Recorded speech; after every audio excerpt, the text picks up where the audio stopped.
So, good morning. Per me va bene. Let's go. I go. Yes. Do you want me to introduce you? Yes, please. And now there is the lecture by Professor Rocca. As I was anticipating, you will speak about landmarks.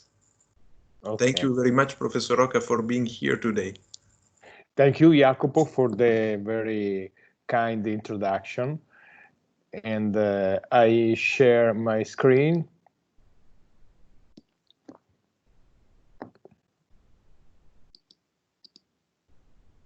Okay. Is working? Yes. Okay, thank you. So, landmark. Landmark. Only, excuse me, Alessandro, only it's not shared the full screen. We see the slide and...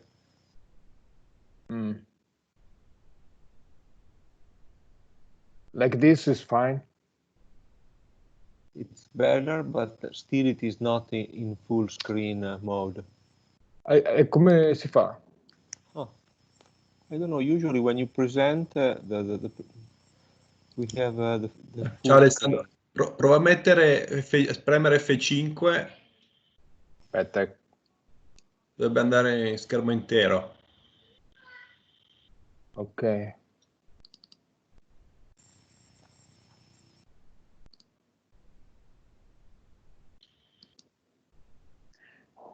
No, ma io lo posso mettere in schermo intero, però cioè l'avevo messo in schermo intero. Prova a condividere lo schermo adesso. E poi premi F5. Allora, ok. Aspetta. Io ho il Mac, non so infatti. se... Non ce l'ho neanche F5. Ah, sì. No. Ce l'ho fatto, ma non mi sembra. Va. No, ti vediamo sempre con le slide di fianco. Così? No, è come prima, ma succede a tanti col Mac, con le presentazioni. Non so, le altre volte, forse era il PDF. Vabbè, senti. Va bene comunque, dai. Facciamo così. Ecco, così va così benissimo, va benissimo. Ok. Okay, so good morning. This is a lecture about landmark. What is a landmark is a complicated question. I put under the title the words sign, symbol, icon, monument. So a landmark can be made of all these things, and all these kind of things can be also can overlap in the landmark. No, you can have a landmark that is partially a sign, it is also a symbol, it is also an icon, and can be also a monument. So this is a very complicated and interesting semantic, semiotic, and philosophical question that we don't enter in now, because that should ask for a specific lecture to districate through the different possibilities of interpreting the landmark. Then I go straight to the real things, to the real buildings. No? In the cover, I put the Rotonda, the famous villa by Andrea Palladio, that is a beautiful architecture put over the top of a small hill. So the idea of Palladio, the effect of Palladio, is to transform a very small and normal hill in something that acquires a specific and strong values in the Vicenza panorama through the architectural insertion. So the building is a beautiful building in itself, but is also a landmark, something that can be visible from far, and something that transforms the perception and the form of the landscape. So I go back to the Roman era, because there is something absolutely exceptional near Rome, is the Temple of Fortuna Primigenia, that is in Palestrina. The Preneste is the Latin name of the town, and is a transformation of an entire hill in an architectural system. The temple is made of a series, as you see here in this section. It's not a beautiful drawing, but it's very clear. It's a transformation of the natural sloping in a series of architectural events, temples, porticos, stairs, canopies, roads, paths, etc. So this is one of the most effectual system of transforming a natural landscape into an architectural landscape. That means that these architectural landscapes became a very strong landmark, very visible from far, from long distance, and a real strong transformation of the entire landscape. You see on the left the axonometric view that show very clearly how is the managing of the different levels and of the different spaces through the hill. And this is a drawing by Andrea Palladio. No? This temple was a very remarkable architectural sample for many architects of Renaissance and also of today, because is an extraordinary merging of natural and architectural. So the transformation of a hill in an architectural elevation. This is another drawing by the Renaissance time by Pietro da Cortona, studying and also making hypotheses about the reconstruction of the temple, because of course no one knows exactly how was the temple in the original condition. This is a view of the temple today, with an interesting process of transformation. So partially the town grew around inside the temple itself, and the Palazzo Barberini, built in I think in 17th century, transformed the top portico, the hemicircular portico, in a palace, in the palace of the family, the noble family of Barberini. So was included into a different architecture and different urban condition. You see on the right the system, the building that is not just a building, is a system, no? Is a landscape and also urban system based on the managing of the sloping. And these are some detailed view of the temple. You see the ruins, how strong they are, how remain strong the impact of the ruins. You see the stars that go straight to the top of the hill with the Palazzo Barberini, the hemicircular palazzo, and you see the paths, the ramps that connect the different levels, and also becomes a connection system for the entire town, including, for example, a church and the normal buildings of Palestrina. This is another landmark from the Roman time, is the Trophée des Alpes, the Tropeum Alpium, is in La Turbie, near Nice, near the Italian border, and is a huge monument that was exactly conceived as a memorial of a victory of the army of August in some years before Christ, and was really just established to put the dominion of the Romans over the entire landscape, you know, in the very dominant position at the top of the hill of where now is the town of La Turbie.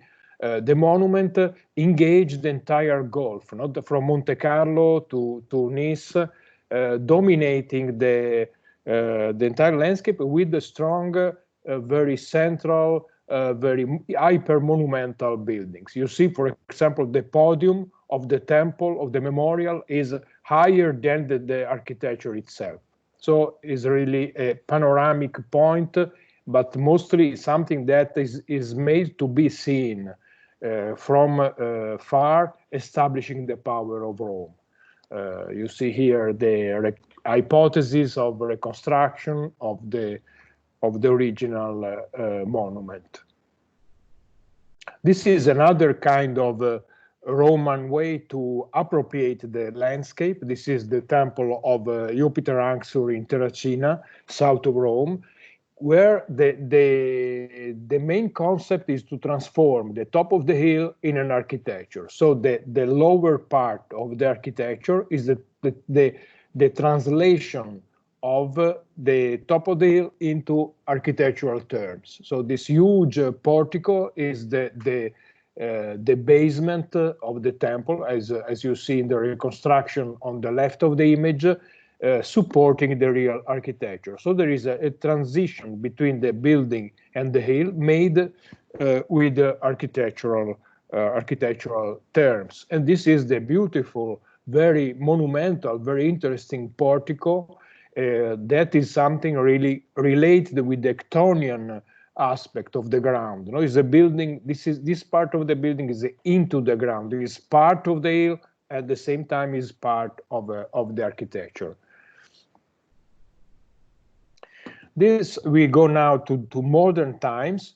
This is a huge monument. Is the Sacrarium of Re di Puglia near Trieste in Friuli, northeast of Italy. Is a memorial for remembering the soldiers killed in the World War I, and is again the transformation of an entire hill into an architectural system. The Sacrarium is related with an older one that is on the other side of the road that you see at the feet of the stairs, and is a super stairs. You know, it's a stairs that is not human. The idea is to make something that is not at the human scale, but is at the scale of something different. We can imagine the scale of heroes in this case. No? The soldiers are heroes and acquire a superhuman scale. So every step is something like 2.5 meters, 3 meters high. So you see here on the left the Sacrarium from the top of the hill down to the valley. You see the Sacrarium from the older Sacrarium that was already existing before the construction of the new one, and you see on the right the entire huge stairs scaling up the hill. This is the section of the Sacrarium. You see the details are very interesting. It's a very well manufactured architecture, very controlled, with all the different scales, the scale of heroes and the scale of humans, because the ascent to the huge step is possible through the two sides. There are normal steps, and is a very also interesting and comfortable relation with this kind of small forest that is around, with a very pleasure condition. Here you see the general plan, the general section, and details on the left part, the left picture. You see the huge steps with the text present. All the soldiers are present there, the died soldiers. And this is the way you go. You really can go up through the different steps. Also, you can also walk into the forest on the right side. That is another beautiful walk. And above, you see a detail of the section. This is another monument for the soldiers of the First World War, designed by Giuseppe Terragni, you know, the great rationalist Italian architect that in Erba, near Como, designed this monument again working with the natural sloping. In this case, the stairs is like, you know, like a fountain spreading out from the top of the hill, and these three elements basically make the monument: the wall, coming down from the hill and opening towards the road at the feet of the monument, the large stairs with the semicircular starting, and at the top this kind of theater, this kind of scenario that close the perspective and in a way is the place where the memorial is. So the memorial is made of the ascent to the memorial, the staircase, and the place you reach at the top. This is the sacrarium, with another stairs, the 2-level again. On the left you see a sketch by Terragni, a study sketch by Terragni, and this is the sacrarium, the place you reach at the top of the stairs. This is another monument, always for remembering the soldiers of the First World War, by Giuseppe Terragni, that is derivated from a previous drawing project made by Antonio Santelia. Antonio Santelia in 1912 designed this tower you see on the left. Antonio Santelia was a futurist architect. He died in the First World War, very young. So I think he didn't build anything, but he left a lot of beautiful drawings. And Terragni, after quite 20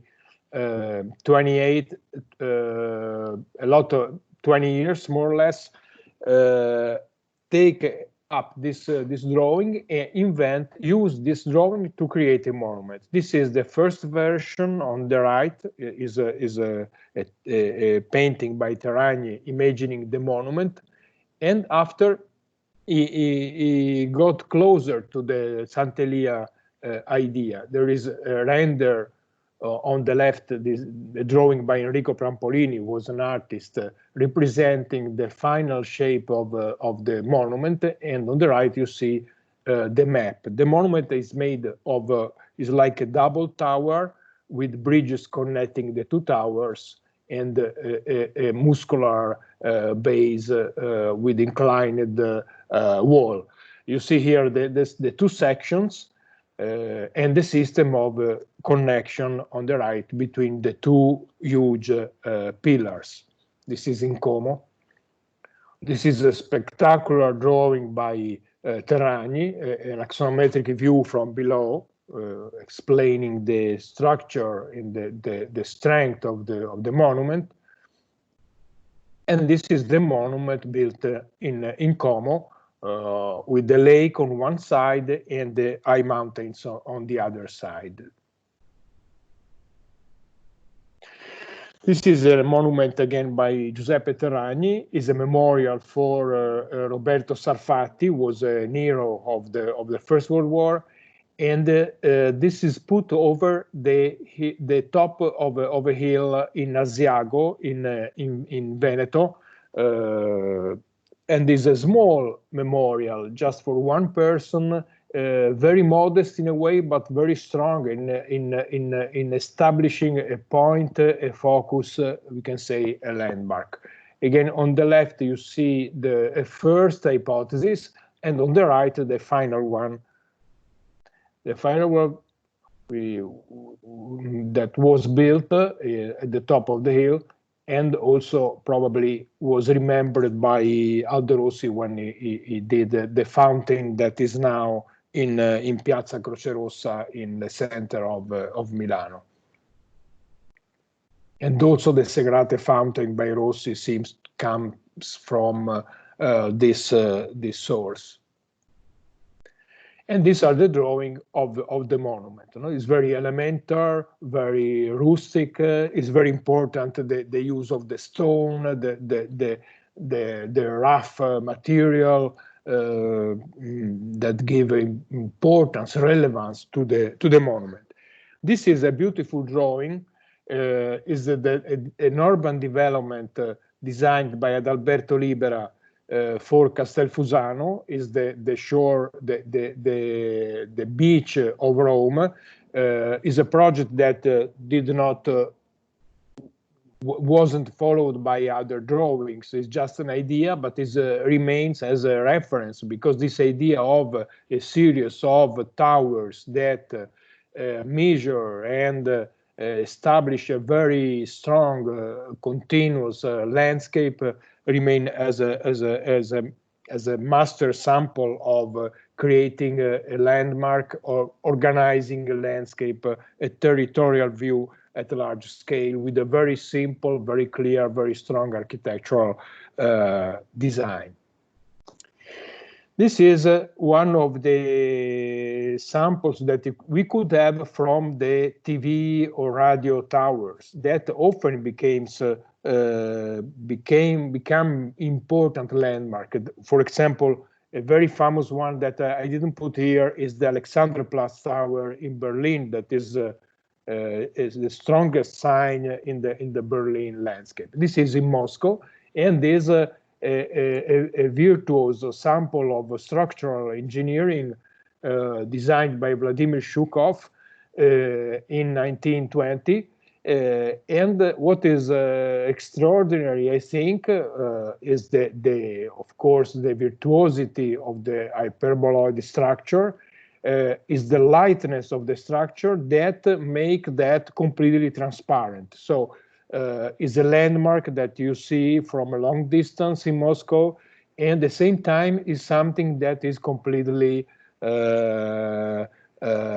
is just a cloud. It just is very immaterial, very light, and beautiful for this effect.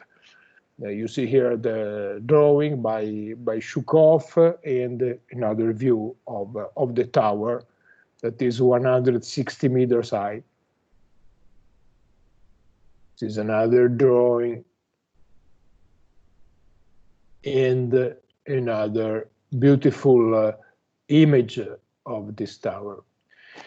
This is another monument by Adalberto Libera, and is the Great Arch that should be the most important symbolic element, the landmark of the exhibition that was scheduled for 1942 in Rome. It was called E42,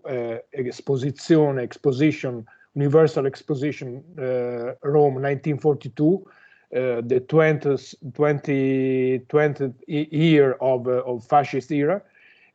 Of course, the exposition was never made because of the Second World War, but a lot of things were built in the end of the 30s, and after the war became the quarter called Eur. The arch was never built, but remained as a good, very strong sample of urban landmark, a huge construction just designed to create something memorable with a strong, we can say, an advertising idea of celebrating the exhibition. Like, for example, the Tour Eiffel and the other major landmarks were made for a universal exposition, the Crystal Palace, etc.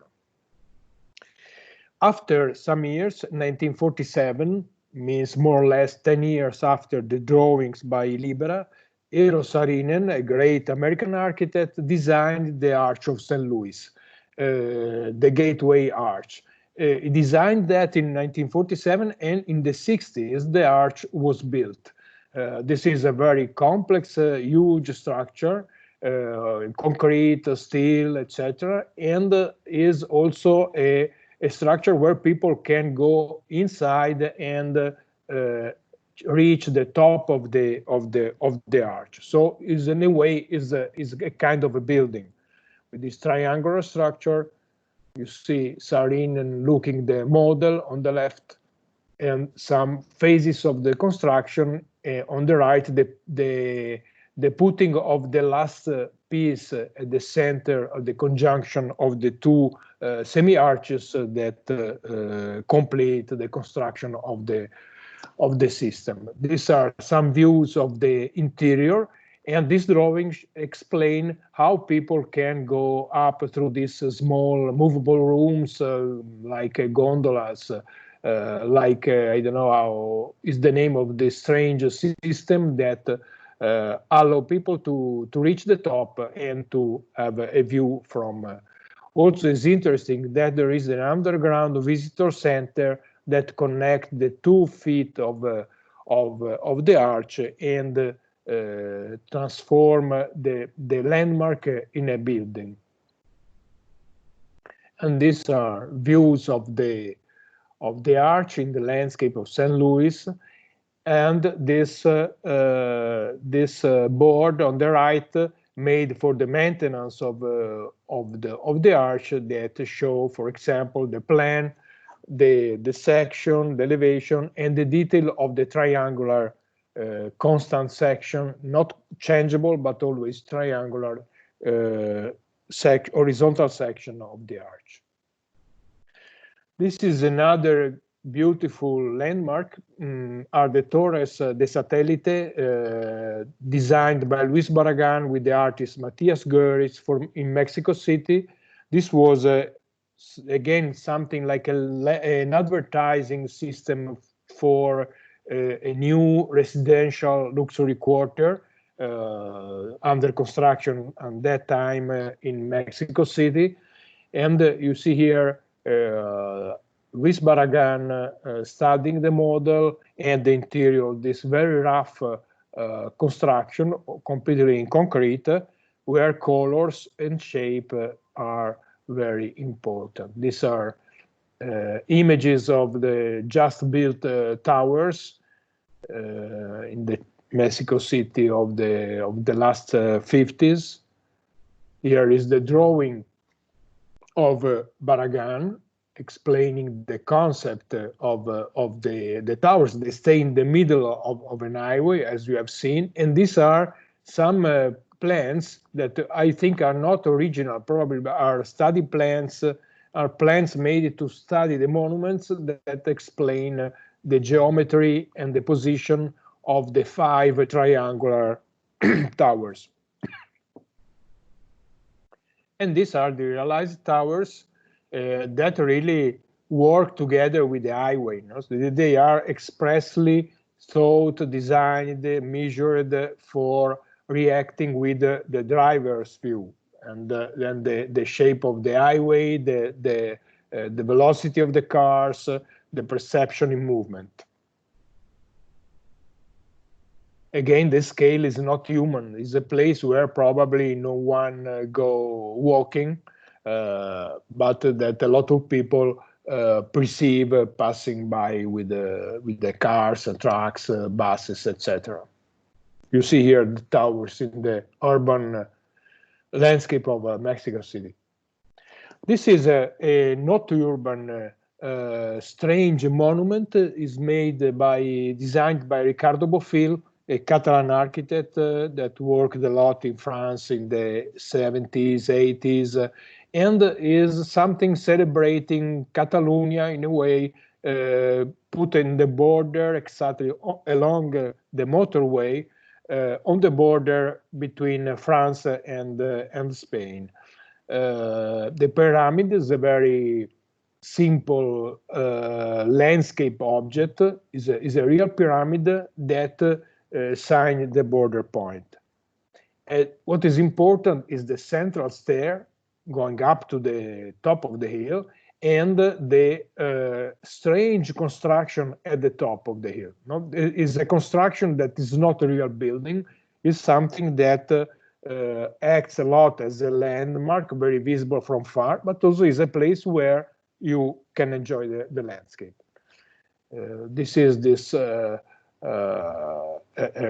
closer view of this strange, I think is something like an invented ruin. It is a new building that wants to be like a ruin, getting that kind of glamour of that the ruins have. You see the plan and the elevation of this building. And you see here the idea of Bofill, that when you have a belvedere, a point of view, a specific point of view over the landscape, what is important is not the landscape, is how you perceive the landscape. In this case, for example, the landscape, yes, is interesting, but at the end, maybe not so much. It's not so different from many other views that you can have along this motorway. but this rotated columns, this brick wall, the drawing of the pavement, everything create a condition that make this space spatial, or wants to be. I don't know. You can judge is a questionable architecture. Maybe it's not so convincing for everybody. I'm not totally convinced about the beauty of this, but it's very clear the way Bofill managed the landscape. He puts two columns exactly in the middle of this open door towards the landscape. So it's important in a way to frame the landscape, to break the open view and to select the view, to disturb the view. So the disturbances became relevant in making the landscape more appealing, more interesting. This is an exception, one of some exceptions that I show you now, and this is a landmark inside the building. When Massimiliano Fuxas designed this building many years ago, and a building that was built in a very long time, maybe 15, 20 years, the main concept of the building was to put inside a regular glass box something that was a landmark. A landmark, of course, to be used mediatically through magazines, with the drawings, with the models, etc., but also in the real building. So this is, in a way, an inverted landmark. The landmark is inside the building. These are views of the realized cloud. That is the name of this informal fluid object flying inside the glass box. This is another sample of that. Is the beautiful building designed by Toyo Ito in 2001, the Mediatek of Sendai. Again, here the building is very square, very simple, very basic, especially in the first sketches and models. And the real landmark is something that is inside the buildings, is the form of the columns that are very strange, very peculiar, very attractive, and that take all the attention of the watcher. This is the section with these special columns, very simple slabs and very peculiar vertical elements, structural and connection elements. And this is a view of the Mediatek. This is another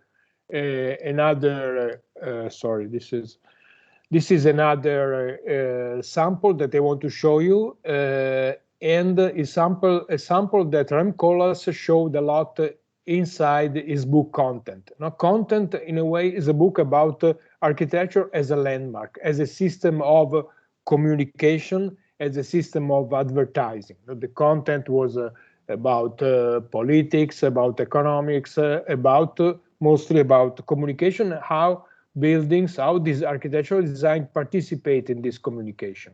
The main building presented in Content book is the CCTV headquarters in Beijing. This huge skyscraper, 230 meters tall. So a huge building, a skyscraper with a very peculiar, strange shape that transform this building in a landmark. This building is now in the center of Beijing. There are a lot of huge skyscrapers all around. Are more skyscrapers there than in New York or Chicago. But the force, the strength, iconic strength of the building remains because of the form that is imagined just to create a very important landmark. These are some images taken from the book Content that show how the landmark is not just a final form, but every phase, every diagram, every detail of the building can be used as a landmark, in this case, probably for architects. So showing the map, for example, the construction process of the building is transformed as a system of, in a very simplified, of course, like cartoons way, just to show this is the very complicated system of calculating the structure of this so strange and not symmetrical building that is also a bridge, etc. These are all the elements that are shown in the book. So it's the celebration of a landmark, but also an explanation of the landmark. This is some construction images, the two parts of the building growing up.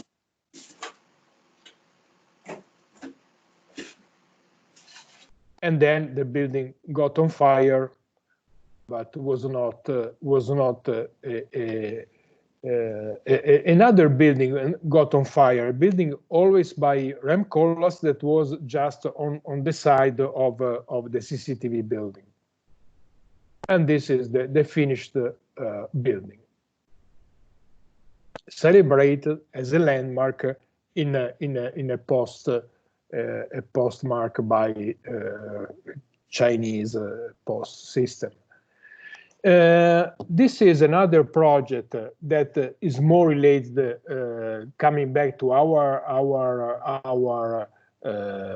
arguments, is a project made for the ring road of Bressanone, of Brixen in South Tyrol, Italy, and is a managing of an highway that passes through very close to the town. This is the part of the highway they took into consideration, and they worked to manage the entrances to the tunnel, creating also elements to limitate the impact, the noise and visual impact of the highway, and transforming the passing through Bressanone, the highway, as a series of interesting landmarks, of images that captures the attention of the driver. These are the system they introduced along the highway. The highway was already there. You see barriers, the entrances of the tunnels, and interesting is the number 2. This system, this is a system to take air into the tunnel. So it's something. This is the top of a chimney that through the hill take the air into the tunnel. And this is this thing, the covering of the chimney, but it's also a landmark, very visible from the town that is down in the middle of the valley. This is another interesting managing of the entrance of a tunnel in Tessin, Switzerland, designed by Shinozuki, with a very simple system of timber bars disposed as a wave along this entrance to the tunnel. This is the elaboration, the modeling of this virtual wall. It's not a wall, it's composed by separated bars. This is the final shape of that, and this is the system. It's interesting also that this is really a known place. It's a place where no one can walk, so it's just a visual device, something that controls the vision of the drivers, the perception of the driver passing through the highway. These are other views of this system. And this is this no man lands that is treated as a no man's lands, just the surfaces, colors, the brown of the soil, the white of the pebbles, and the warm brown yellow of the bars, of the timber bars. Then I want to show you some involuntary accidental landmarks. Something that in this case comes out from unfortunate experiences, are buildings that are not finished, are contemporary ruins. This is an interesting research made by the artist group Alterazioni Video. The work is called In Computo Siciliano, Unended Sicilian, and is a series of buildings that were never finished, that remain in the status of ruins in a way, not because went in ruin, but because were never finished. So this is the thousands of monuments like this of in Computo that you can find in Italy, and you see how many of them we can find in Sicily.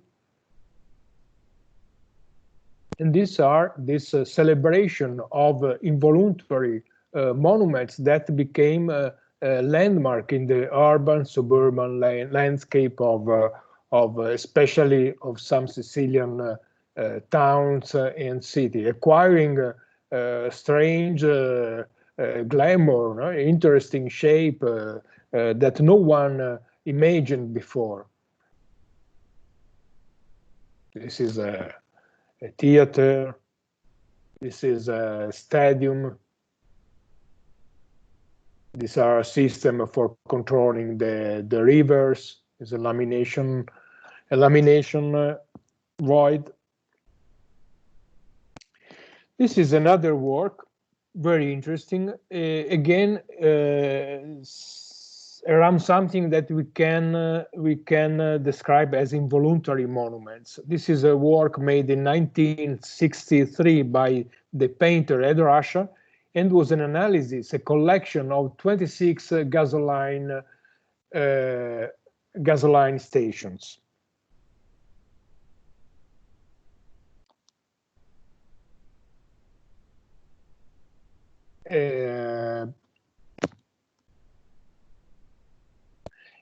And this is a series of anti-monument, very poor elements, very common, that Ed Ruscha noticed commuting from Los Angeles to his native town. I don't remember if it was in Montana or Nebraska or somewhere in the center, in Midwest.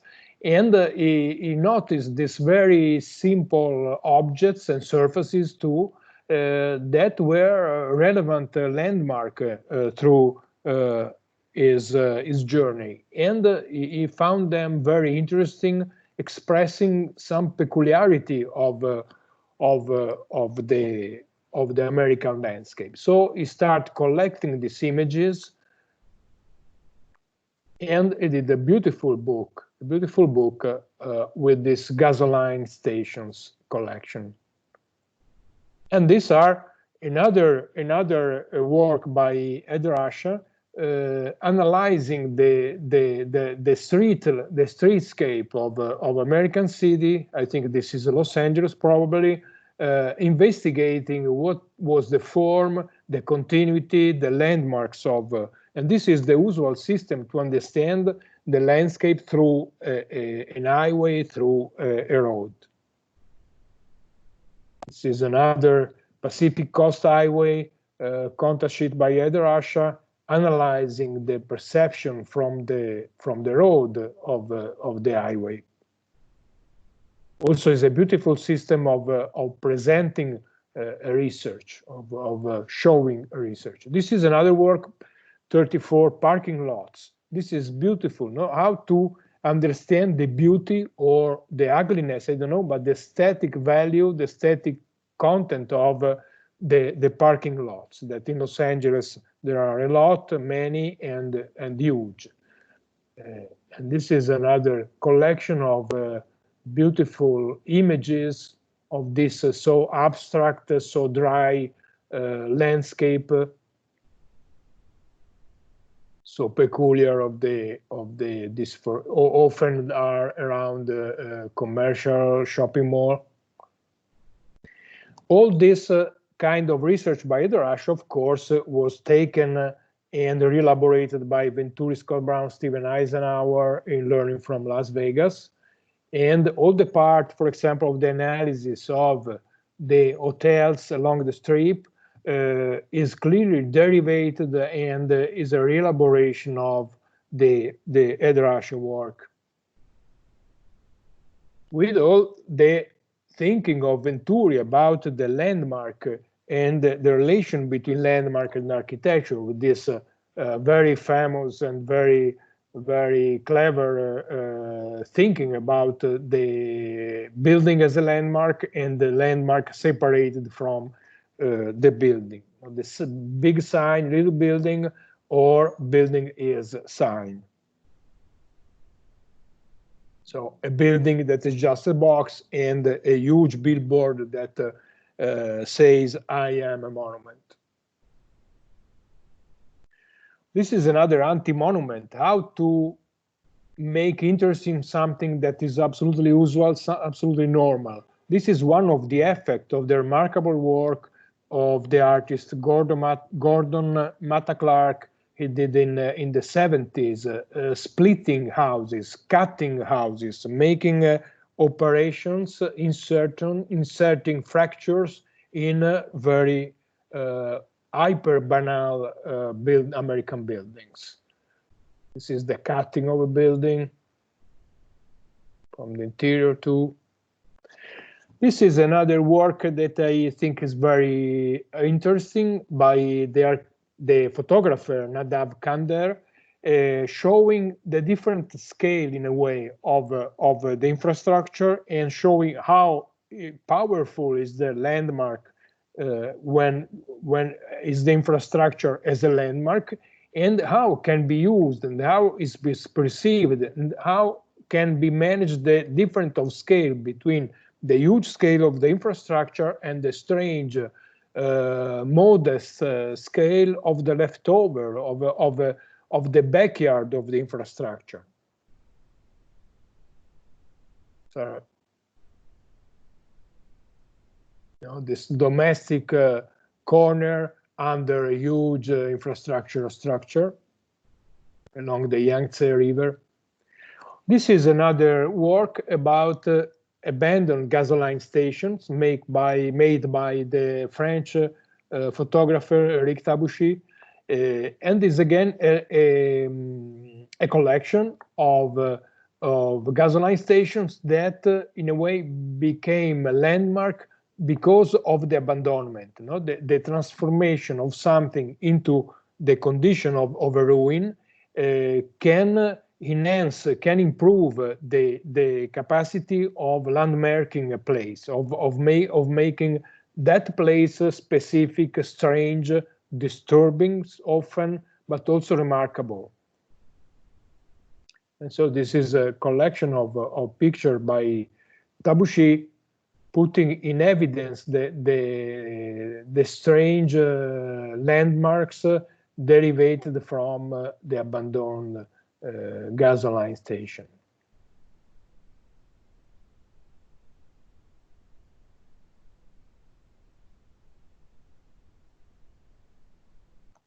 This is another photographic research made by Christopher Erwig, and is a collection of Soviet bus stops. So this is related with our project theme, is working onto the street, onto the highway, on the border of the flow of cars and buses and trucks, creating something remarkable, working with the minimum size of a bus stop. So a building that can be 3 meters high and 6 meters long. So it's a is the smallest architecture, and all these Soviet architects tried to give to this very modest, very simple, very economic and utilitarian architecture the value of a landmark, of a presence, in this case of a power, of a political presence, and giving the most of importance to the act of waiting for the bus. And this is a collection of very peculiar bus stops where architects tried every time to find a specific structure, peculiar use of materials, peculiar design, considering them landmarks, something to be noticed passing by with a car. They are often, of course, in ruin or very bad condition or completely in abandon, and are like exercise of architectural design. You know, how to make interesting something so small and so, in a way, utilitarian. You see this the super cantilevered vault, brutalist aesthetics, very simple, very humble, but with drawings, neo-futuristic exercises, the steel-like composition of plants, freestanding plants, aeroport. This is the aeroport stop with the like vernacular-like decoration and the ultra-modernist walls and slab. Cantilevering often is a system to give importance to these spaces. You know, the celebration of the reinforced concrete, strong forms like a sphere, a cut sphere, a section of a sphere, or neo-traditional forms. Evoking, in this case, maybe, I don't know, an Orthodox church, or I don't know which kind of traditional architecture. This is a super expression of concrete.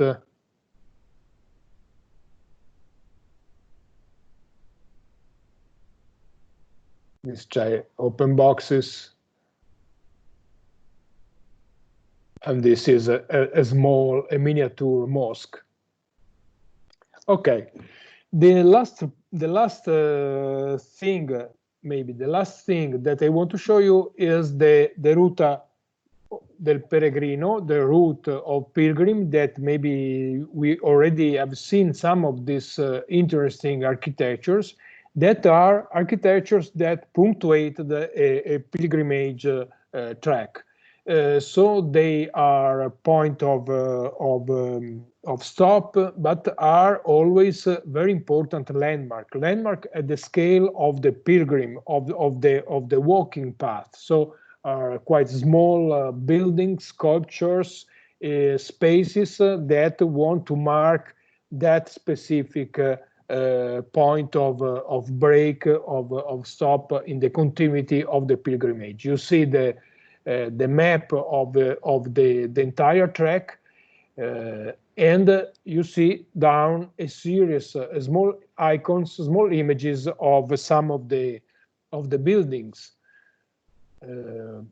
that are often very, very interesting. This, for example, is made by the Chinese artist Ai Weiwei, and is mostly like a sculpture. So there is a straight line, as you see in the plan, through the sloping of the hill. A part is into the hill, a part is up over the hill, and becomes a point of belvedere over the landscape. This is something that is evidently derived from the towers of Barragan, the 5 towers of Ciudad Satellite.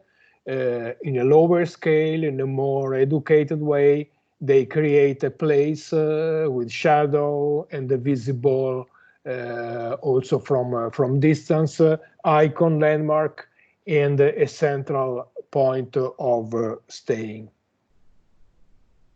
On the left, there is one of the stops. Is more is very iconic, very sculptural, 2 main elements. While on the right, there is something that can remember us one of the Terragni monuments. This very interesting tower with a very free plan by Christ and Gantaiben. You see here the plan, the section of the tower, with a very organic form in plan and a very straight form in elevation. We see also a view from the interior. This is the Ai Weiwei, sorry, is the highway insertion with the excavated, partly excavated and partly suspended into the landscape, the open landscape. This is a circular intervention. There is someone in the studio that is developing a circle over the highway. This is a circle made by Delecamp as one of the stops of the ruta.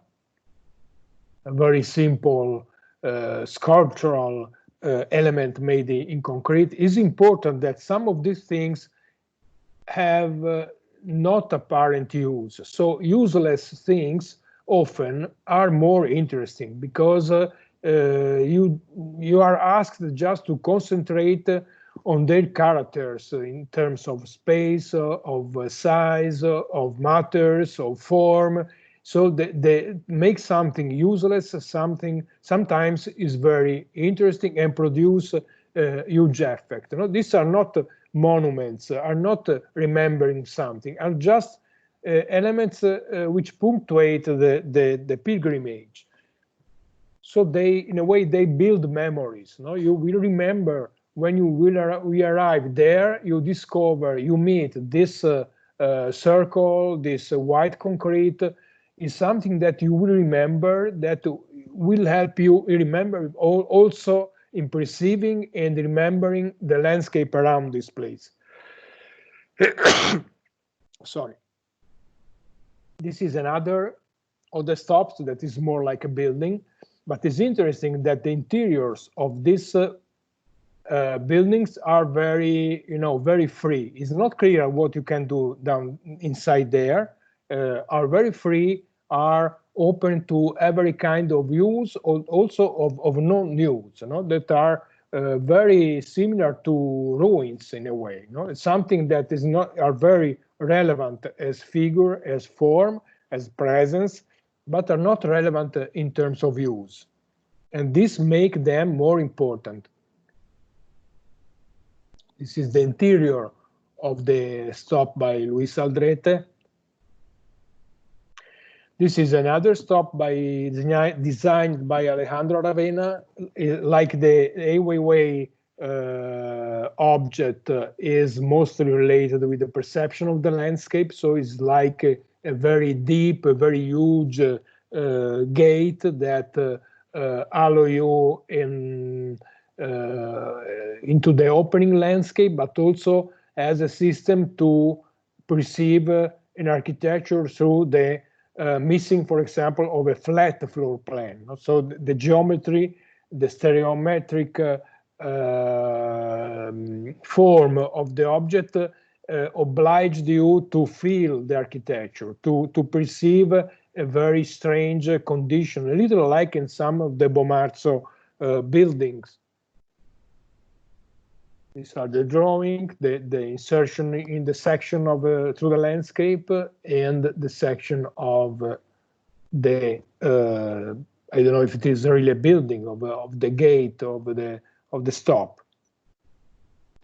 This is another stop by HF Architects. Is again a round construction. This is something like a belvedere. You gain some meters over the landscape to have a better view. Having also strong architectural experience. You see the stairs in the center of the spiraliform building. Again, like the Ravenna one, is an architectural experience. So you mix the landscape experience that you perceive through the walking with the architectural experience. So that introduces the vertical movement. In this case, you go up, you stop walking along the landscape, you go up through a central point, and you have another perception of the landscape. And also you perceive the insertion of this element into the landscape, change the landscape, of course. Very simple architecture, just rough, reinforced concrete. This is the roof plan, sections and elevations. And this is the view of the object with the route, no? The road, the path with the people walking. And when you arrive there, really you have an architectural experience. You have something that give importance to that place, that change completely the relation between you, the nature, the path, and the landscape and the architectural experience. Okay, that's all. I stop here and